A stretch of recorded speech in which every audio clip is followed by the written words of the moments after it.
Bonjour, faut vraiment que je vous parle de la dernière parution aux éditions Ménonites. Devenir parent, un art qui s'apprend. L'éducation des enfants et des adolescents est un défi. On le sait parce qu'on a tous été les enfants de nos parents.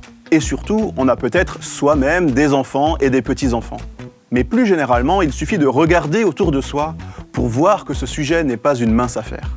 Oui, on ne naît pas parent, on le devient chaque jour, avec plus ou moins de difficultés et d'obstacles sur le chemin.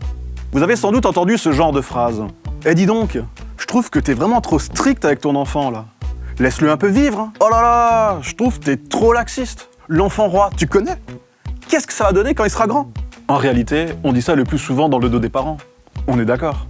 Non mais, t'as vu les enfants là-bas? Mais où sont les parents, quoi? Chacun y va de son petit commentaire, chacun a son avis sur ce qu'est une bonne éducation. Et puis dans la société, on parle beaucoup de ce sujet, avec des modèles parfois diamétralement opposés. Que penser des limites éducatives prônées par Caroline Goldman?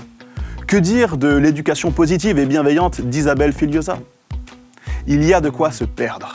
Alors comment accompagner ces enfants dans un monde en mutation? Comment leur donner des repères viables et fiables?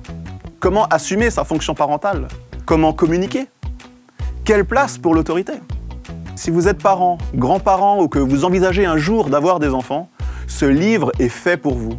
Edith Tartare-Godet, psychologue clinicienne et psychosociologue, va vous accompagner à travers les méandres de l'éducation. Elle va vous proposer des balises à la fois théoriques, pratiques et bibliques pour développer votre art. J'ai personnellement beaucoup apprécié la démarche de l'auteur dans son livre. Elle montre bien que les recettes éducatives n'existent pas. Au-delà des modèles qui ont pignon sur rue, les parents doivent cultiver leur rôle structurant auprès de leurs enfants. Et je trouve que c'est une juste manière de revenir au cœur du sujet et d'investir son énergie au bon endroit. Et voici encore le petit témoignage d'un parent qui a déjà lu le livre. J'apprécie deux choses dans ce livre. D'abord, l'idée que comme parent, on fait ce que l'on peut, on tâtonne, on fait au mieux et on essaye d'apprendre au fil du temps de ses erreurs. C'est libérateur de lire ça.